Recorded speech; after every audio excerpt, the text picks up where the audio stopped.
there's something very different about her answer. What really went wrong with Demi Lovato? A major new clue unveiled. That was the chant at last night's Trump rally. We've got Sean Spicer on how we all got to this point. But do you have some tough questions for Sean Spicer as well? I also talk about these two big cover stories.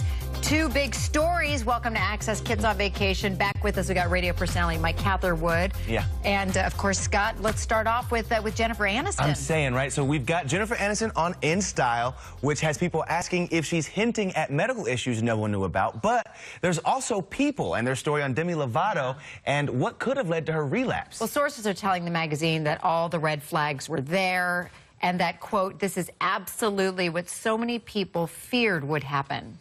Sources close to Demi Lovato had indicated that her attitude had started to change regarding her sobriety, that she started to believe in what they called the myth of moderation and controlled consumption, that she could maybe dabble here and there and be able to not let that lead to harder drug use.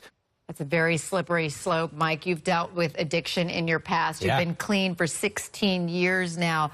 That myth of moderation. Yeah, it's so real. It's real. It's Absolutely. happened to you. Yeah, I had been clean for a little over a year, and I got this idea in my head as a young man, just like Demi Lovato's a very young person. I got this idea like, hey, I've got control of my life back.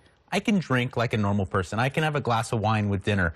I thought that. It was only weeks before I was back in the hospital. And I think it just leads to other things inevitably, right? Sure. And in her case, drug addictions was her problem. So, and with that abstinence, that tolerance goes back down. Right. But in your mind, you're still using like you would in the past, and it makes for a very dangerous combination. Oftentimes leads to overdose. Interesting too that the friends are also revealing, that they saw all of the signs. And unfortunately, she was pulling back from those who were hardest on her in terms of keeping her sobriety. And that's sort of the first sign when you start pulling away from the people who are really there and checking you on the sobriety as well. Absolutely. Right? A lot of people don't understand that, at least from my personal experience, the relapse starts well before you actually imbibe anything. It's in your mind, that germ is there, and that's when things really start going south. Yeah. Well, now to Jennifer Aniston. She and Justin Theroux ended 5 months ago.